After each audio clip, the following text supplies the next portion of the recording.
we're going to go on to speak to Dora Moutot. And Dora Moutot is a French feminist, radical feminist. She's a book writer, journalist, activist, and influencer.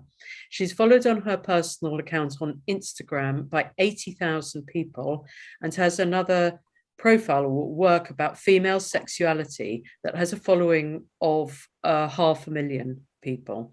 She's published 2 books, one about living with a chronic digestive disease, à fleur de peau, and more recent one, Mal Baiser, about female sexuality under patriarchy.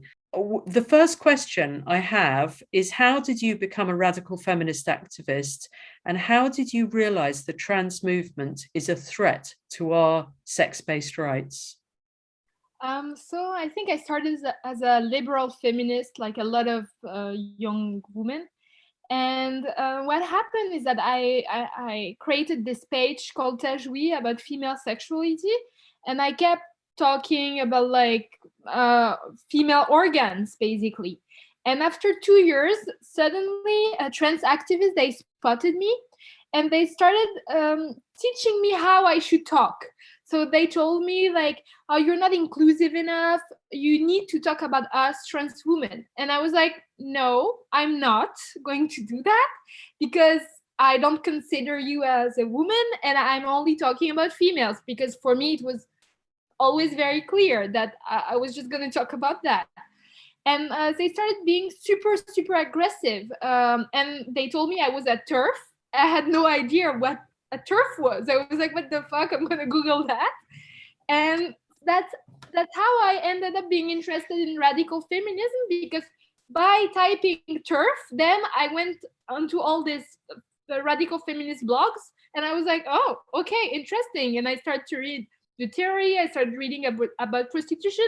It really changed my mind about everything, because even about prostitution, I was pretty unclear. I was following like what people would tell me, and I couldn't see straight, to be honest.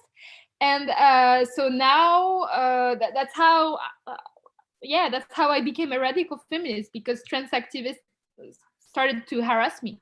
It's so interesting that they use this term, and so many women find out about radical feminist ideas because they're just said something simple about believing in our bodies, or you can't change sex, and suddenly it's like a portal, this word. I know it's a slur, TERF, but it's also quite useful. So when was this? When did this happen to you? I would say maybe 3 years ago, approximately.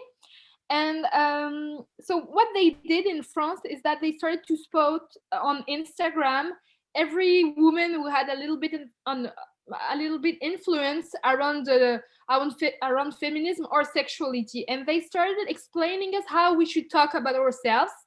And a lot of women, I would say most women, sadly, started speaking, saying birthing people, menstruators. In France, it's very common in the Instagram sphere. And most women didn't resist because, I don't know, they felt bad for the trans people. They wanted to be inclusive, la la la. And because I was one of the only one being like, no, I don't want to, they started to be very, very obsessed with me because I wouldn't comply. And they were like, but why is she not complying? Like, we need to like push her to comply. And that's how I started having more clear ideas. And that's how I became gender critical, because I kept reading. It kind of became an obsession for me too, because I was like, what's going on here? And I discovered how dangerous this ideology is for women.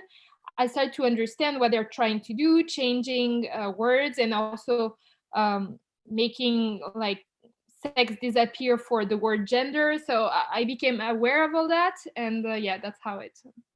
Yeah, it's so amazing. It's very encouraging, actually. It's fantastic. I think that you could see that. Did you have doubts when they first called you a TERF, or were you quite sure of your own belief that you can't change sex? No, I was like, they're ridiculous. I mean, for me, it was so obvious. I was like, what it made no sense for me. I was from the start. For me, what they were saying was just like a joke. I actually couldn't believe that they were trying to, like, I don't know. For me, I started to laugh when but what I don't find, I kind of find them sometimes funny and even intelligent, because they're so powerful and so organized, and they have such an amazing strategy to brainwash people like that.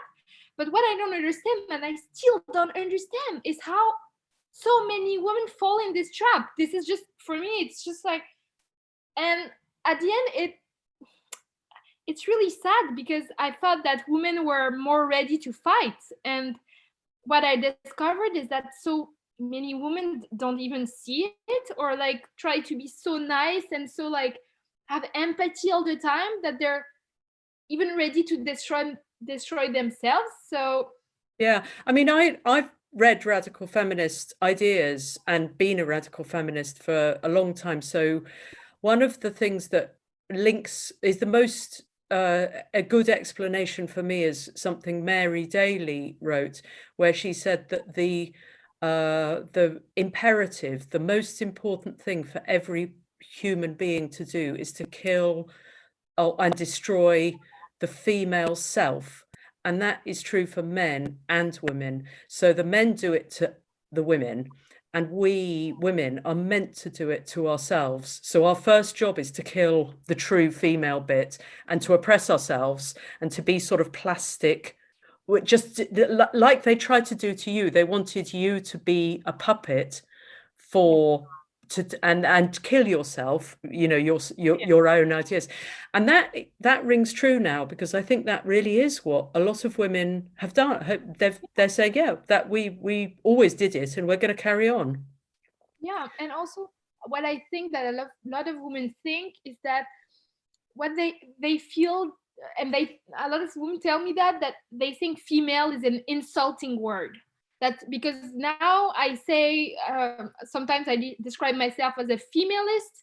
Why? Because it's the only, I think we should keep the word woman, but it's just to make a point when I do interviews and stuff, so I want people to understand what is my position compared to what people call feminists today, liberal feminists. So that's the only way I found a way to like try to express that I'm only fighting for females. But a lot of women on my female sexuality page, because I'm not as radical on this page, because it's a very mainstream page, and I want women to slowly understand, but surely I don't want to shock them. I have quite two different strategies on the account. But when I say that I consider myself a female, a lot of women are like, but female, it's an animal. So, and I'm not an animal. And they feel very insulted by the word. And I'm just trying to explain them that it just means that you have a different reproductive system and a different body, and that's about it. But for them, it's like, they feel that if I say female, that they're in a farm, and they're just here to make kids or something like that. Yeah, it's really interesting, that criticism of them. So I just want to ask another about this femaleism that Posey Parker, Kelly J Keane, she's going to come on our webinar next week. So we'll be asking her a bit about her ideas. She sometimes talks about this femaleism as well. And I think she's using that same sort of focus on the female. And then, you know, she's made very famous the adult human female t-shirts. Have you followed her work or seen her? Yeah, I've been very inspired by her. It's because of the adult female t-shirt that I thought that, oh, okay, then I'm just gonna say I'm a female. It's just so much easier. And it's at least like that, it excludes everyone that doesn't have this body. So yeah, I know her, and I really like her.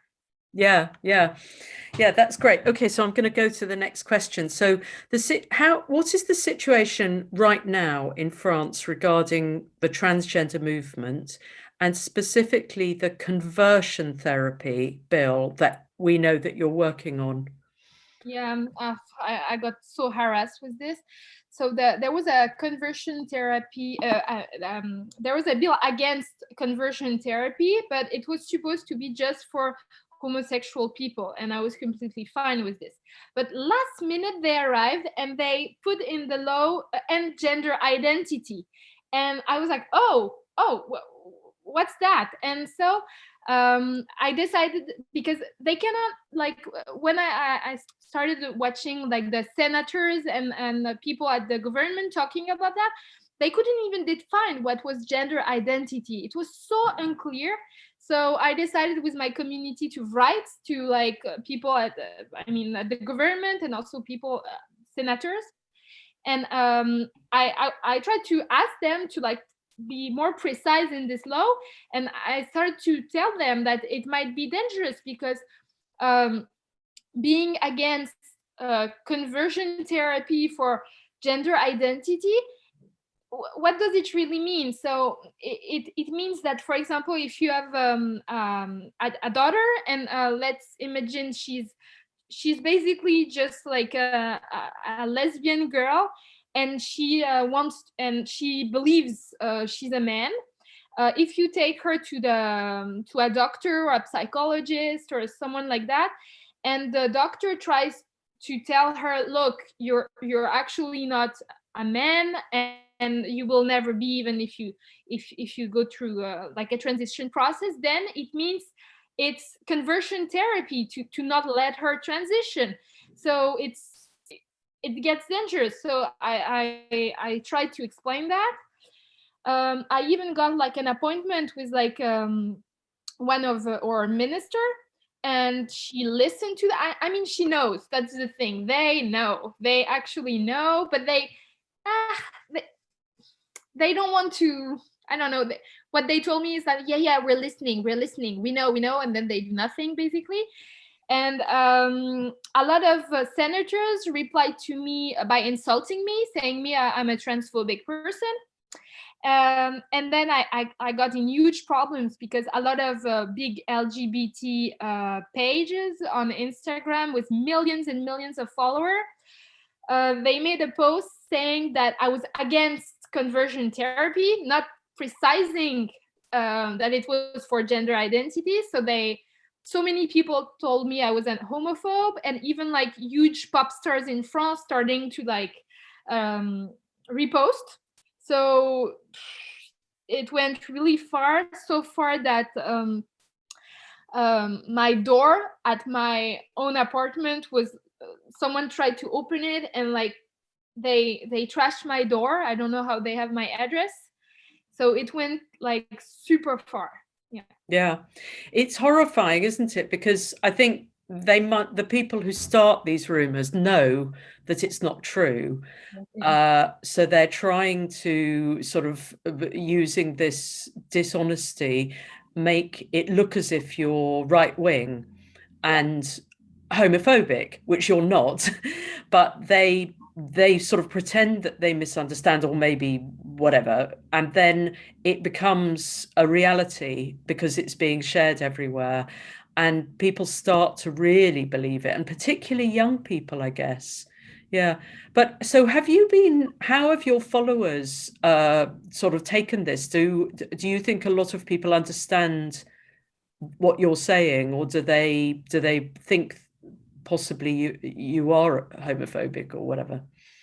So I have my private community on my own name, Dora Moutot, on Instagram, and these people are all, I mean, they're basically gender critical, because I keep talking about that all the time, and I think they're convinced. If they stay here, they're pretty convinced, or at least they understand why I'm saying this.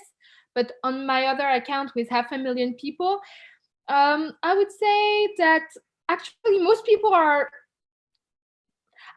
I would say that maybe 20,000 people left. That's approximately the number, but most people stayed, and most people are actually agree with me. They won't actually fight. They're not activists, but for them it just makes sense, and that's it. So I would say it's just like actually a small number of it's a small number of activists who are really against me and harassing me, and then it's a lot of teenagers at the end who don't think and who never thought about what is a woman actually. Yeah. And what about the public opinion and the sort of law? Do you think it's moving in favor of transgender ideology at the moment, mostly? Yeah. It's right now I think all the laws um, are pretty are going on this side, and I I don't know why really, because it doesn't really make sense, but I think like the political class in France is not ready, and it's not like in the UK with Maya Forstater, etc., where it's moving. In France we're very very late, and I think because there is not so much discussion about gender identity in the media. For now, we're just in this moment where there is transgender people everywhere on every advertisement, and they don't make a difference between being lesbian, gay, and trans. Like it's just like it's all the same thing, and they're trying to make it look cool and trendy and fashion, and they're making TV shows with transgenders, and it's just like very glamorous and very cool and very uh, they kind of think it's mainstream and underground at the same time, so it makes them feel like cooler, but there is no actual discussion. And I'm trying to make a documentary about that in France, but it's so hard. Like all the channels, they don't want to hear about it because they have this inclusive policy. So yeah. Yeah. And I mean, I guess one of your big things that you sort of talk about it being about female sexuality. I have this vision that I mean, maybe it's happened that we'll get men who say that they're women lecturing us that the type of sex we really love is anal sex. That's what women really love. And they're explaining how pleasurable it is to have anal sex. And that's what women love. And that's the sort of ultimate gaslighting, because they have different bodies. And men do apparently get pleasure from anal sex because they have a prostate. But we won't be allowed to say, actually, But have you had examples of that on your when you talk about female sexuality, that there are men Yeah. telling you how women should be? One of the first problem I had is that with a friend of mine was an account called Gang du Clito. She was doing a campaign about clitoris. So we went out and we were putting clitoris all over Paris. And then we had this trans activist making like a campaign against us, saying that no, not all women have a clitoris. And so because not all women have a clitoris, we should not talk about it because that's not inclusive, and touching or clitoris is gross. I mean, he was like he was ridiculous. And a lot of it's starting like that, but of course for me I've always been very interested in like sexual fetishes, and I've been younger, I've myself been in like some dark kind of like BDSM scene, and I've seen all the CC guys, and I've seen all this. That's also why I think I reacted very fast, because I know them. I know what are their perverted fantasies. I actually really know. It's weird because they're feminine, but it's almost they're clothes from the adult baby diapers lovers team, and they actually like to be little girls. It's not a woman that they want to be. It's like they have this little girl fetish, and they want to live the girly childhood they never had, but through sex, which is really a fucked up idea. But I mean, there's a lot of guys like that, and then they pretend they're trans at some point because I think their sexual fantasy takes over their life, and then suddenly they're trans. Yeah. And is that quite a big scene in France then, the BDSM and the fetishes? It's growing, would Yeah, you say? it's growing a lot, and with Instagram account about female sexuality, a lot of women are making promotion of BDSM, polyamory, and queer. It's like a mashup of the three things, and I think it's terrible for women. And the problem is that when you try to talk about that, you're from the, I mean, you're a terrible person from the right, and you're a conservative, and yeah. So you probably know about the books by Sheila Jeffries, though, and that she has a new book coming out called Penile Imperialism, which will really be focusing on the fetishes. And she co-wrote the Declaration on Women's Sex-Based Rights. So apart from being an expert in fetishes, she's an expert on women's human rights, international law. But that will be we'll make sure that you know about that book when it comes out, because that sounds as if it's a big crossover of interest. I think knowing BDSM or knowing porn, having a good idea of like male fetishes, it really helps you to see clear through like the trans spectrum, because I think a lot of people are trans for different reasons. But when I try to talk to women about like male fetish, they're so surprised because they're so naive, you know. And I'm like, just go on a fucking porn website and scroll and just go from one fetish to another, and you will understand what's going on in their head. And a lot of women, they don't consume this kind of stuff, so they cannot know. Have you suffered a backlash? Have there been sort of, are you less popular now in with your followers? Before, I used to have lots of like interviews. I would go talk to different media. They would invite me to do conference. I would also work with a lot of different brands. That's how I was paying my rent. And now it's really crazy. Like I would, per month, maybe I had like 20 requests from brands.